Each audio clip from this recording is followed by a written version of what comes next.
denn da so für Chaträume, wo wir miteinander reden können? Einerseits natürlich die Bar, zum Plaudern und miteinander anstoßen. Es gibt die Jukebox, dort spielt die beste Musik der Welt.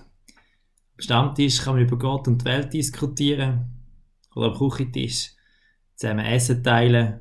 Freude, dass man nicht allein muss Trübsal blasen vor dem Tisch. Oder die Kapelle, wo miteinander zu betten, Anliegen zu teilen und noch mehr.